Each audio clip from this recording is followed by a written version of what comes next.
like to see. Who here was snorkeling on an excursion with me? You guys were the lucky ones.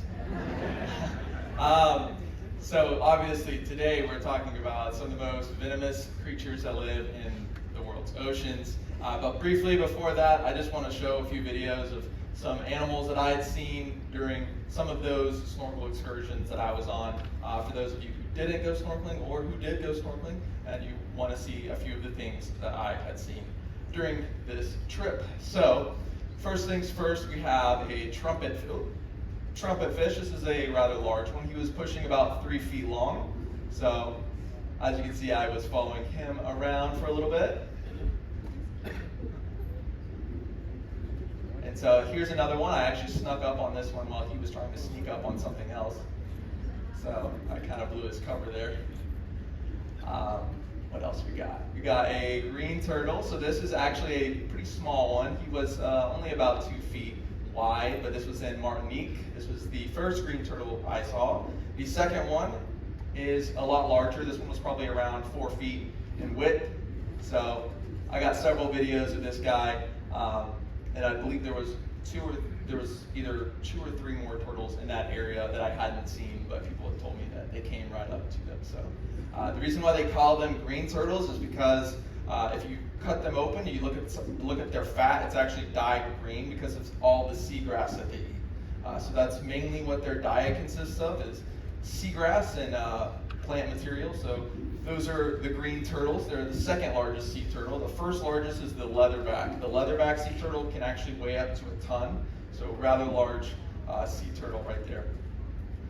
Right here we have something known as a sand diver. It's a type of lizardfish. The lizardfish family is given the name lizardfish because they look very reptilian in nature. So you can kind of see that if you look inside their mouth. They actually have quite a few really sharp, small, pointed teeth. They're predators. They're ambush predators. They sit and wait for things to swim in front of them, and they gobble them up that way. They don't get super large, though. But if you look along the bottom, sometimes you'll see these. This species is called the sand diver. We have a smooth trunk fish. I always see 1 or 2 of these every time I go snorkeling, and I always feel inclined to video them because they are just so hilarious to me. So very cute little fellow right there. What do we have here? This is a webbed burrfish. It's a type of puffer.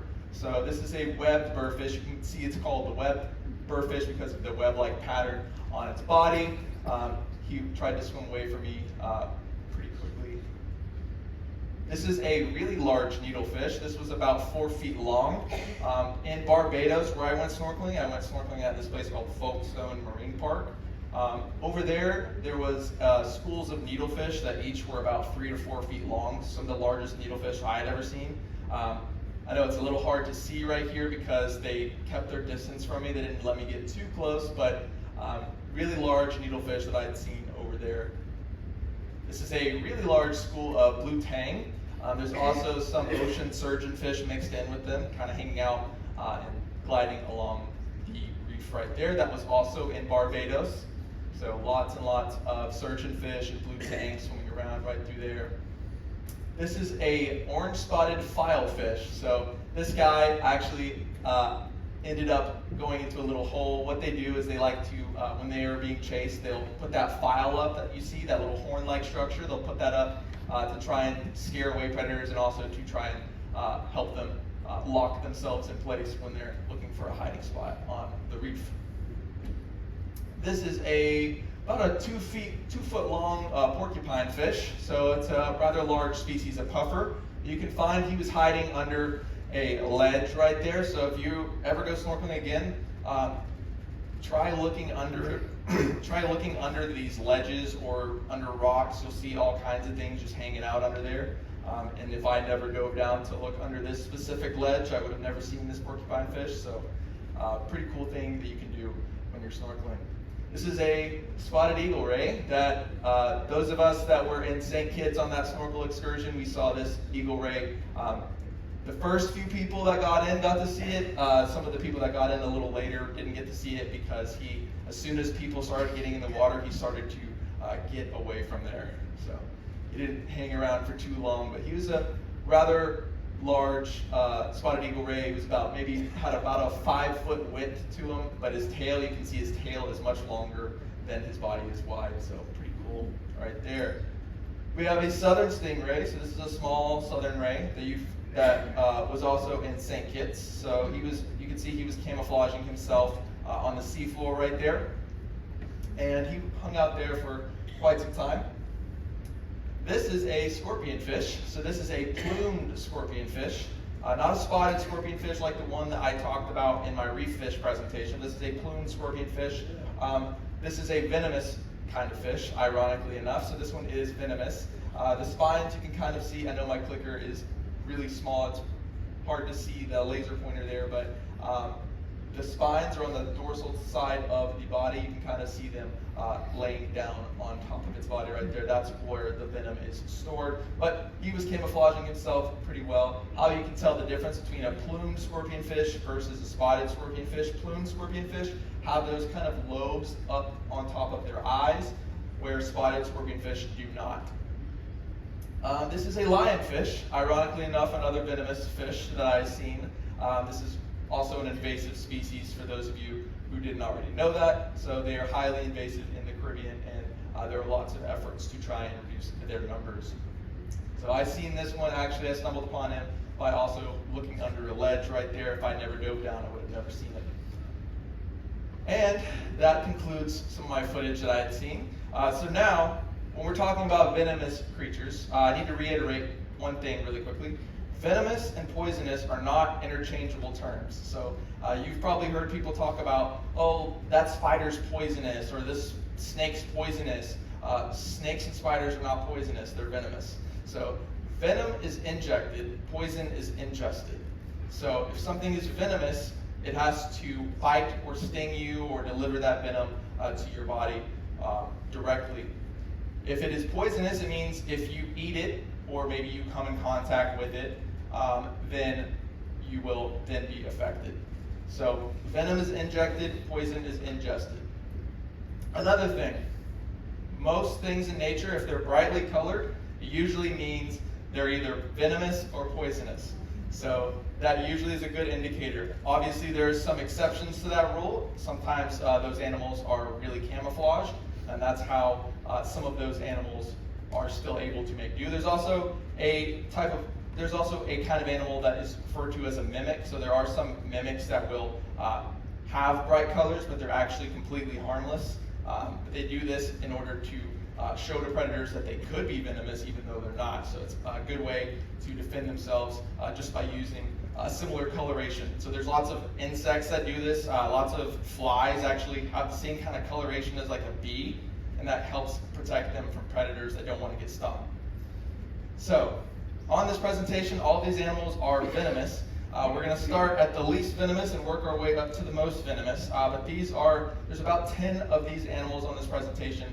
Each one of these are highly venomous. The majority of them live in a region known as the Indo-Pacific. Otherwise, to put that into basic terms, the Indo-Pacific is areas around like New Guinea, New Zealand, Australia. So you'll hear Australia a lot on this list. Lots of these animals can be found in Australia. There are a few that can be found in the Caribbean, but don't worry, they're actually pretty low on this list.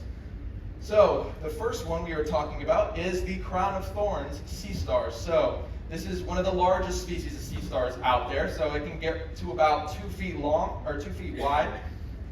And instead of having 5 arms, they have about 20 arms. So a rather large sea star. They have all these spines. That is where all the venom is stored, inside those spines. Those spines can reach about 1 inch long, and these spines can cause some various issues if you come into contact with them. So some of those issues include, we have severe pain, vomiting, redness, swelling, and in severe cases, hemolysis or the destruction of red blood cells, suppression of the central nervous system, and liver damage. Currently, there is only one death associated with this animal. A lady was stung on the finger and actually died from anaphylactic shock and liver damage. So that's the only reported death. However, it should be stated that going forward, there are reported deaths for all of these animals, and then there are deaths that could go unreported because they just simply were not reported in those areas. Maybe there was an area where there's not a lot of access to medical attention or anything like that. And that could be the reason why there could be many more deaths out there that we just don't know about. Now, for the crown of thorns sea star, they are actually very bad for coral reefs in some areas. So they actually love to eat coral. So crown of thorns sea stars will actually eat coral, and in areas where the coral is bleached or stressed out, they are able to eat it that much more efficiently. So how a sea star consumes food is it actually will throw up its stomach onto whatever it wants to eat. It will secrete digestive enzymes, and then it will essentially absorb all of that inside their stomach and then suck it all back inside their bodies. It's a very long process, but they're able to feed using that very odd way. Now, in areas where there's only a few of these sea stars, it's not a huge issue, but in areas where coral is stressed or there's a lot of them, it can cause a huge issue for coral reefs. So they can really destroy large areas of a reef very quickly. So they are preying on this coral. They don't have that many natural predators because of their venom. So their only natural predator when they're adults is something known as the giant triton. So it's a species of sea snail that is resistant to the venom. It's able to consume them. The problem is they don't reproduce very quickly, so there's not enough of them to take care of the number of crown of thorns sea stars. So scientists have been trying to figure out ways to take care of them in these areas. So one way that scientists tried in the beginning is they tried to cut them into little pieces. They tried to cut them in half, see if that helped. Problem is, sea stars are really good at regeneration. So they can regenerate entire bodies or entire limbs back from just a small portion of themselves. So in one way, they were actually making the problem worse by cutting them in half. So that is something that they can do. So now what scientists do, and this is really the only way that they have learned to take care of these animals, is scientists will inject them with this vinegar solution, and that essentially in about a day or two, it will dissolve the entire animal, turning it into this kind of like soup. So that is the only effective way of dealing with these crown of thorns sea stars. Now, has anybody ever seen one of these before? On maybe a Great Barrier Reef or anything like that? I got a couple, yeah. You guys didn't get stung, did you? Okay, good. But they live, once again, in the areas surrounding the Great Barrier Reef. They live in the Indo-Pacific region. So they're not found over in the Caribbean. So there's nothing to worry about as far as they are concerned over here. Now, the next animal you do have to worry about in the Caribbean. However, it's very rare that people actually get stung unless you own them in an aquarium. So lionfish. We've already briefly talked about lionfish in some of my other presentations before, but I'll quickly go over what they are. So they are related to the scorpionfish, as I previously mentioned, and they have a type of venom. It's a type of neurotoxin that causes intense pain, swelling, paralysis, sweating, and some respiratory issues. Currently, there are no deaths associated with the lionfish that are reported. It is thought there could be maybe a few that are unreported, and obviously, what determines how severe a case of envenomation is depends on a few things. If you're allergic to the venom, you're going to have a worse time. If you're not, you're going to be a lot better off. If you get more than one spine, so say you get 3 spines instead of 1, you're going to have a worse time than if you just got 1 spine. If you already have some pre-existing health conditions, that could make it a little worse as well. But if you are a healthy adult with no problems or no allergies to any venoms, then usually you're going to be okay. You may not have a super severe case. But it all depends. It all depends on how much venom is input into your body and then if you're allergic as well. So lionfish, once again, they are found in the Caribbean. They're pretty much found in these little cracks and crevices on the reef. That's usually where they stick to. So people actually getting stung by this, it's really, really rare for people to actually get stung by this animal. Has anyone here been stung by a lionfish? Anybody? No? Okay, good. Portuguese man-o-war. Anyone here been stung by that? I got a couple of them, and you guys are still here to tell the tale. That's good. So Portuguese man-o-war, it is a type of animal that's similar to a jellyfish. It's not actually a true jellyfish. It's something known as a siphonophore.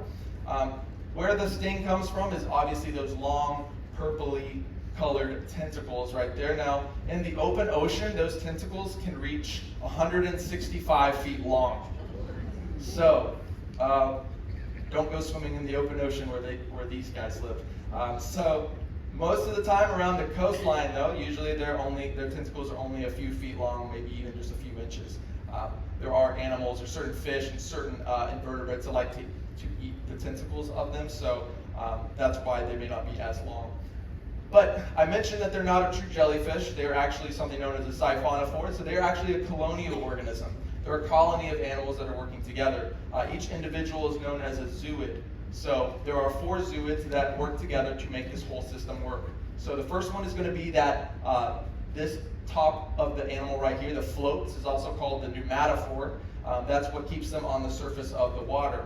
There's also the digestive system that makes up another zooid. There's also the reproductive system, that's another zooid. And then the tentacles, that's a complete other organism altogether. The whole system works together, so without one, the entire thing would fail. So they need every single individual in that system to make that work. Now, if you are stung, there are some complications that you can go through. So it is a neurotoxin. It causes welts, fever, blurred vision, muscle cramping, elevated heart rate, vomiting, and severe pain. There is currently 1 death associated with this animal. Some guy in Florida actually got stung, and he actually was treated for a few hours, and he actually ended up dying from respiratory failure. So 1 death associated. It's not as toxic as some animals on this list are, but still, if you ever get stung, obviously seek medical attention pretty quickly. Now, it should also be noted, this goes for not just Portuguese man-o'-war, but other jellies as well, other kinds of jelly-like animals. If they're washed up on the shore and they appear to be dead, it doesn't mean that their tentacles aren't going to still work. So even if the animal is dead, those stinging cells can still be active. The stinging cells can still produce a pretty nasty sting, just as good as if it was alive. So this is kind of what they look like in the open ocean. They just float on the surface. How they travel is when wind hits that float, it actually pushes them throughout the ocean that way. Now, it should be noted, usually they appear in numbers. So if you're on a beach and you see one, usually there's several more in that area. So usually you don't see just one of these. And this goes for pretty much any kind of animal that's related to this or a jellyfish. Usually you'll see several of them in an area, not just one. Now, how these stinging cells operate, this is animal as well as true jellyfish and other animals similar. Those are called cnidarians. So corals and anemones also have this kind of cell that I'm about to show you. So they have something known as a nematocyst. That nematocyst is a stinging cell. That's what produces that sting when you guys brush up against their tentacles. It essentially acts as like a trigger. So once pressure is applied, once it brushes up against the skin of an animal, it will set off this trigger, and it sends this tiny little harpoon full of venom into your skin. It kind of looks something like this. What I'm about to show you is an anemone tentacle, so it's not a Portuguese man-o'-war tentacle, but this is how it looks for any animal with these stinging cells. So this right here is kind of what it looks like under a microscope. This little like whitish colored powder looking thing, that's the venom going into the animal. This is the nematocyst right there. So you can see on this small little area of the tentacle, there's quite a few of them, so there are millions and millions of these nematocysts that line the tentacles of those stinging animals. So pretty cool right there. That's the Portuguese man-o'-war. Now, the most venomous sea snake out there is something known as the Du Bois sea snake. Has anyone here ever been bitten by a sea snake? I don't see anybody, that's good. They are very, very toxic. They're some of the most venomous snakes on the planet, actually. So sea snakes have very, very toxic venom. This one in particular has the most toxic of the sea snake venom out there. So their venom is a mix of neurotoxin mixed with mycotoxins. It causes, if you're bitten initially, you might experience some nausea, headaches, body aches within 1 to 3 hours. 4 to 8 hours later, you might experience uncontrollable saliva flow, respiratory failure, blue-colored skin, blurred vision, and cardiac arrest. That is something that can happen if you are bitten. The good news is their Bites are extremely rare. Their fangs are actually really, really tiny. So the bad news is, if you are bitten, usually you won't really know it because the bite is often painless. Their fangs are very, very small. Now, but once again, the good news is they're a pretty chill snake. They are very relaxed. They don't go up to people and bite them. They usually keep their distance or swim away from a human. But you can see this person is videoing it right here, and it seems completely unbothered, just kind of hanging out around there. The reason why sea snakes have such toxic venom and such quick-acting venom is because they like to prey on fish. So this species in particular has a particular fondness for moray eels, so they'll actually seek out and eat moray eels. And they need fast-acting venom to be able to paralyze their prey quickly, so they don't have to chase it down, because snakes, let's face it, snakes are not going to be swimming as fast as fish are. So what they do is they'll sneak up on a fish or a moray eel, and they'll sneak a bite in, usually a painless bite because of their small fangs, and usually that will paralyze the animal, and then they can feed on it that way. So that is the Du Bois sea snake. Luckily, right now there are no reported deaths. There could be a few unreported deaths, but there are no reported deaths from this sea snake as we speak. Now, this is a species. This is a type of box jelly. There are several different species referred to as irukandjis. Now, has anyone here been stung by an irukandji? I don't see anybody. Okay, good.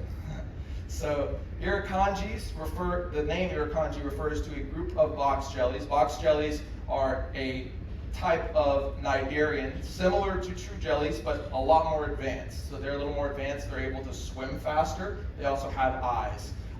So I'll more on that in a second. But irukandjis are a really interesting kind of venomous creature out there. They're really, really small. So this is an eye of a box jelly. So box jellies do indeed have eyes. They have a lens, a retina. Scientists aren't really sure what they do with this information when they receive it in these eyes because they don't have brains. No idea why they have eyes, but they do. It could be they could use it to sense light. So they could be sensitive to light. That could be something that they use these eyes for, but you can kind of see that's a little weird looking, and obviously this is really, really zoomed in. But this is the eye of an irukandji. Now, what makes these animals so deadly is their size, because they're not large. They are actually very small. So irukandjis are about the size, their bell, which is the main body of the animal, is about the size of a coin. Their tentacles can reach 3 feet long. They have 4 tentacles, 1 on each corner of their bell. So since they are a type of box jelly, they have that kind of box-shaped body, and their tentacles are only found on each of those 4 corners. Whereas if they were a true jelly, like a moon jelly, they'd have tentacles around their entire bell, but they have them only on the corners. So the problem is, because they are so small, people oftentimes will not see them, and that's how they get stung. Now, these animals live in the Indo-Pacific region, waters around Australia. They're more so found over there. You don't have to worry about them in the Caribbean, but they can be found over there. So some of their stings can cause something known as irukandji syndrome. So that's what they refer to in medical terms. They call it an irukandji syndrome because of some of those sting complications. So their stings can cause cardiac arrest, back pain, severe pain, hypertension, muscle cramping, vomiting, and my favorite, a sense of impending doom. So lots of times you'll have people that end up in the hospital. The irukandjis, the group that is the really small box jellies, those send about 50 to 100 people to the hospital every single year. And there are 2 reported deaths from the irukandji out there. It's likely that there are many more that just go unreported. In rare cases, it can cause brain hemorrhages. The 2 deaths actually were caused by brain hemorrhages by this animal. Pancreatitis, acute renal failure as well can come from this animal. So they can cause a lot of issues. This is just a short video showing you kind of what they look like when they're moving in the water. Irukandjis, because they're so small, there's actually lots of areas where people get stung the most, or in areas where people have these big nets set up to protect against jellyfish stings. The reason people get stung in those areas is they go swimming there thinking there's nothing to worry about, but these guys are so small they can fit through those holes in the net. So that is how people get stung. And usually when people get stung, sometimes it happens in the same place on the same day at the same time. So it all depends on where you're at, being at the wrong place at the wrong time. So in fact, on Christmas Day several years ago, there was about 36 people stung in one day on one beach. So it can happen in a very localized area. It all depends on where the current is taking some of these animals. So irukandji's right there. You can actually see, if you look at these little black dots in some of those animals, you can actually see those little black dots, those are the eyes. If you can see them on the screen right there, those little black dots, those are some of the eyes. Now, the stonefish. This is the most venomous fish in the world. It is a relative of the scorpionfish here in the Caribbean. So the scorpionfish lives in the Caribbean. It's a relative of the stonefish. The stonefish does not live in the Caribbean. It lives in the Indo-Pacific region. There's about 3 to 4 species of stonefish out there. They're very, very venomous fish. Where the venom is stored is in the spines on top of their heads. So they have around 13 spines on the dorsal side of their body, and there's 2 venom sacs with every spine that have the venom stored inside. So people will oftentimes get stung because it looks very much just like a rock, hence the name stonefish. So people will walk around with no shoes on, and they'll step on what they think is a rock, and it ends up being one of these fish. So that is how people get stung. There's an estimated 5 to 10 deaths associated with this fish. And some of the complications that come from its toxin.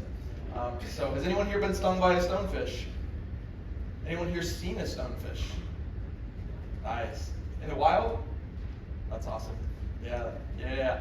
They're hard to spot, similar to the scorpionfish. They blend in well. They're ambush predators as well, so they don't want to blow their cover. So when people are stomping around through the sand at the beach, they're not going to move out of the way because they don't want to blow their cover. They want to stay as still as possible, so that's another thing that makes them so dangerous. Another thing is they can actually survive out of the water for 24 hours. So they can actually survive on the beach for 24 hours without being in the water. So you could even step on one on land. So that's a pretty scary thing to think about. Now, as for their venom, it's known as verrucotoxin. It causes swelling, necrosis, intense and excruciating pain, paralysis, convulsions, acute compartment syndrome, and cardiovascular issues. Now, as for the necrosis part, so in some severe cases, sometimes the effects of the venom can linger for months on end, and necrosis eventually can cause for people that step on this animal to actually have to have their leg amputated. So that is something that can occur. As far as the pain goes, it's been described as over the course of an hour or several hours. People have described it as being hit repeatedly all over your body with a sledgehammer. So pretty nasty, painful experience right there that can happen from this stonefish. What it looks like when they're delivering this venom, I'm going to show you a brief video of how they deliver it and how much can be pumped into you with just one spine. If you think that wearing flip-flops is good enough, think again, because this is a video of a guy putting a flip-flop down on one spine. One spine. So imagine if you step on several, you're in slow motion. All that liquid right there, that's the venom. So pretty gnarly right there. So definitely don't want to step on a stonefish. So flip-flops, don't cut it in those areas. Obviously, it should be noted there that stings are still very rare. So don't, after this presentation, usually I get a couple people that say they're afraid to go to Australia now. Don't worry, it's still completely rare. And there is indeed an anti-venom for this animal, so don't worry about that. If you are stung, just go to the hospital immediately, get some anti-venom, you'll be fine. Flower. So the next animal, this is an animal called the flower urchin. This is the most venomous of the sea urchins out there. It's actually quite pretty. You can see it's a pretty brightly colored type of urchin out there. Not a lot is known about them. They've been described in the 1800s, actually, I think 1883 is the first time that this animal was described, but we still don't know a whole lot about it, other than then it is highly, highly venomous. So its venom can cause a variety of different issues. So it can cause hypertension, intense constant pain, respiratory issues, muscle paralysis, numbness, and lots of people drown after being hit by this animal because usually the people that end up touching them are divers. Usually they'll touch the animal not thinking anything of it, not realizing that they're venomous. That's how they get stung, and usually some of this muscle paralysis can kick in and cause these people to not be able to swim to the surface, and they end up drowning as a result. So that is something that can happen with the flower urchin. Now, where their venom is stored in the pedicellariae. So that word right there at the top, pedicellariae, I'm going to show you briefly what those are. So looking at this video, those little longer appendages that have like this little suction cup on the end, that's the tube feet of the animal. That's how they stick various objects to their body. So you can see that sometimes they'll hide themselves using like rocks or seashells. They'll kind of attach them all over their bodies. Urchins in the Caribbean do this as well. This one lives in the Indo-Pacific region as well, waters in that part of the world, so not found in the Caribbean. But the pedicellariae are actually those yellowish, round objects that have that kind of red triangular center on them. So those are essentially like these really small claws that have venom inside them. And so they can also detach from the body. So if somebody was to touch them, they can actually detach themselves and continue to release venom after they have been detached. So lots of times that's how people are stung. There's not a really good estimated number of how many deaths there are. It's thought that there are several deaths associated with this animal, but I had a hard time finding just how many there were. But it is thought most of the people end up dying as a result of the venom causing them to drown because of the complications from it. So that is the flower urchin right there. Now the blue-ringed octopus. Now this is one of my favorites on this presentation because I love octopus. It's also one of the prettiest animals on the presentation. So you can see it has these bright blue rings, but if you remember what I told you guys in the beginning, if something's brightly colored, it usually means it's venomous or poisonous. So this animal is indeed venomous, very venomous actually. So they're really small animals. They only get to a few inches long. Usually they can fit in the palm of your hand actually. They're really, really small. But their venom is known as tetrodotoxin. So it blocks nerve impulses. It actually stops muscles from contracting. Muscle weakness and paralysis can occur as well. Blindness, dizziness, vomiting, and respiratory failure. Most people that have died from this animal, there's about 11 to 14 estimated reported deaths by this animal. Bites are extremely rare. Where their venom is stored is inside their saliva. So octopus have a beak for a mouth, similar to like a parrot's beak, and their venom is stored inside their saliva. So when they bite a prey item, they inject venom through their saliva that way. And so when they bite a human, because these are so small, their bites are often painless. So people have no idea they've been bitten until it's too late. There is, unfortunately, not an anti-venom for this animal. So the best course of action is to get to a hospital and basically keep the person alive and breathing until the venom wears off, because this venom targets the respiratory system. So people will end up basically going through respiratory failure, and that's how most people end up dying as a result. So has anyone here ever seen a blue-ringed octopus in the wild before? Nice. Anyone been? You guys didn't get bit, did you? Good. Almost. What they will do, they will actually flash these blue rings. So there's a couple different species of them out there, and once again, they live in that kind of region of the world near the Great Barrier Reef in the Indo-Pacific part of the world. So that's where the blue-ringed octopus can be found. Now, what they'll do is they can actually flash these rings, so they'll flash them bright blue when they feel threatened, and that kind of sends a message, hey, stay away from me, you don't want to mess with me. So it kind of looks something like this when they're in the water, so they'll kind of like flash those blue rings and make them more of a bright blue, kind of like this one is here, it's kind of flashing them. And then when they don't feel as threatened anymore, they'll kind of reduce that bluish coloration. But how people get bitten is basically doing something that looks like this. People don't know any better. They don't know what this animal is. They see this cute little octopus. They're like, oh, I need to pick it up, take a video of it. Luckily, this lady was okay. She didn't get bit.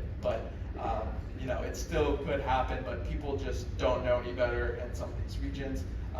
So that is something that can happen as a result of a bite from a blue-ringed octopus. So definitely a very, very pretty animal, but obviously, if you ever see one, give it some distance and appreciate it from a distance. So very cool animals. It's highly unlikely for bites to happen though, because most of the time, if you're stomping around or you're just swimming at the beach, you don't have to worry about this animal unless you really pick it up and do something like this. You should be, generally speaking, a-okay, because they usually live in deeper water around the coral reefs and things like that. So if you go visit these areas, don't worry, it's extremely, extremely unlikely to ever come into contact with a blue-ringed octopus. Cone snails. Now, there are a few cone snails that live in the Caribbean. They can cause some pain, but they're not nearly as toxic as the ones found in the Indo-Pacific region around Australia, New Zealand, and all of that. So there are only 2 species that have actually been known to kill people. So the geography cone and the textile cone are the only 2 species that have actually killed people. There are around 500 different species of cone snails out there. Of those, only 2 are fatal to humans. They do have venom, and I know it's kind of crazy to think about a snail being able to kill somebody, but it is possible. So they do have venom inside this little harpoon-like structure known as a radula that's inside their proboscis. So looking at this right here, so that larger appendage coming off, that is their proboscis. That is kind of like what they use. That's where they store this little harpoon known as the radula that has the venom inside it. That is how they paralyze their prey. Now each cone snail has a different blend of toxins. So some of them can have a blend of over 200 different neurotoxins inside their harpoons that they have. So there's no anti-venom for them, unfortunately. So if somebody's ever stung, you just have to try to treat the symptoms as they appear and keep the person alive until the venom wears off, similar to the blue-ringed octopus. But the reason why it's hard for people to make an anti-venom for them is because of the several types of venom that they have inside their bodies. Now, their venom is referred to as conotoxins. It can cause unbearable pain, weakness, sweating, muscle paralysis. It can induce a coma, cardiovascular collapse, as well as necrosis. So quite a lengthy list of symptoms right there. So this animal has this venom for a reason. Their prey is usually fish, so they usually are preying on fish. Most snails don't usually prey on fish because they move really quickly. They don't want to deal with it.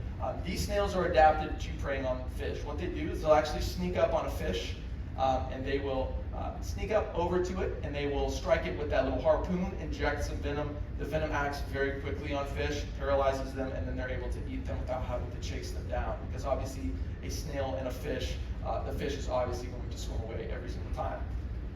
Now, what this kind of looks like, it looks kind of like this when it's hunting a fish. So the cone snail is on the left here, fish is on the right.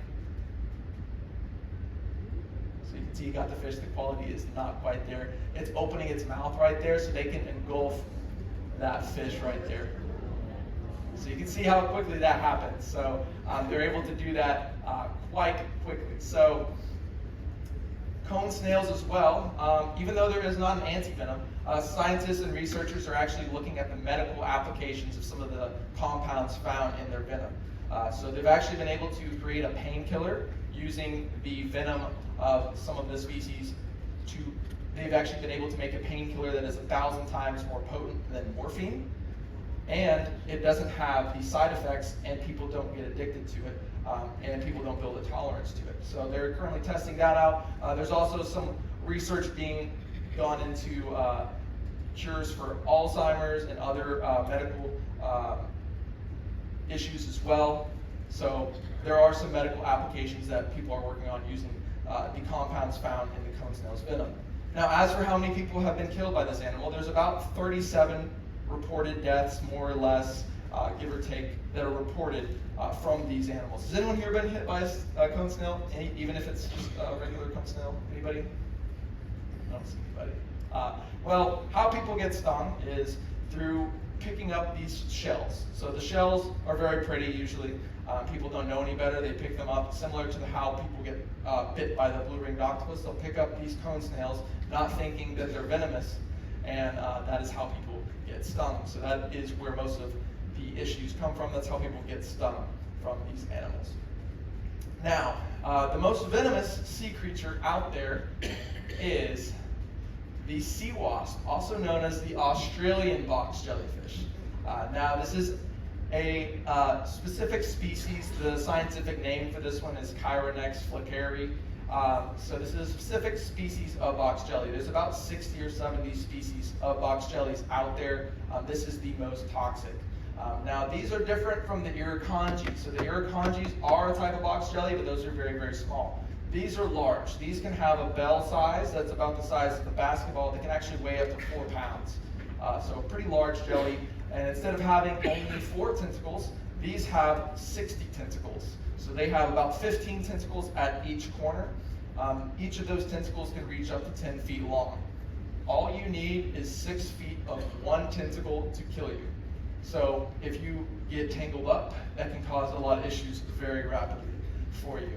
Now, these box jellies this species lives in the Indo-Pacific region, especially around Australia. In Australia, people actually create anti-venom. There is an anti-venom for this species, so that is the benefit. That is the only good thing really about this species, is that there is an anti-venom if you do get stung. People make this anti-venom by wading out into the water, picking them up by the bell, which is where the stingers aren't there, and snipping off the tentacles with scissors. That's how people make the anti-venom, is collecting the tentacles, sending them to a lab, and producing that anti-venom that way. Now, this animal can cause a variety of different issues. So, some distinct complications include heart failure, shock, loss of consciousness, back and chest pain, hypertension, severe burning pain, welts, and skin lesions, and in cases where death it can occur in as little as 5 to 20 minutes. So, pretty nasty animal right there. So, when people are stung, some people end up drowning, similar to the flower urchin. They'll drown before they even reach the shore because usually heart failure can set in, or they can drown from some of the complications, not being able to make it back to shore because they're in so much pain. It leaves, obviously, these huge welts along the body. People that do survive have these pretty nasty scars from the jellyfish over time. And that is something that can occur. Now, this particular species can actually swim fairly quickly for a jellyfish. They can actually swim at about 4 knots, or a little over 4 miles per hour. So, pretty interesting animal. And these also have eyes similar to the irukandji because they are a box jellyfish. That is the most venomous sea creature in the world. Now, a couple of things really quickly. If you are ever stung by any of these animals, or any venomous creature for that regard, you've probably heard people say that you should pee on it. Don't do that. Please, for the love of God, do not pee on it. That can make issues worse. It can actually cause an infection to occur, so don't pee on it. What you want to do is, if you're ever stung or bitten by anything that's super venomous on land or in the water, usually for marine animals, this is what I've heard is the way to deal with it. Run your hand or the affected area under really hot water, as hot as you can tolerate, for several minutes. That actually denatures the venom. And then after that, you soak that area in vinegar. The vinegar actually dissolves any biological components that could still be there. So if you got stung by an urchin or by an animal, and there might be some, say you got stung by a jellyfish, there's some tentacles, bits of tentacles still on you. If you soak your hand in vinegar, it's going to dissolve that and make that issue go away quicker. So that's a couple of ways to deal with it. But that is all I have for you guys. So once again, thank you so much for all of the amazing support. And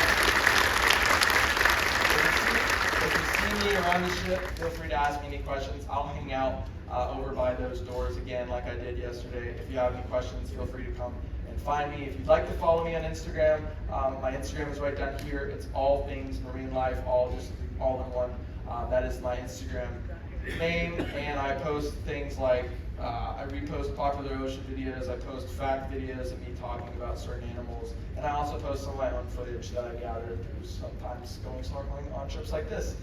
So if you're interested, you can follow me there. But without further ado, I hope you guys have an amazing rest of your day, and thank you guys so much.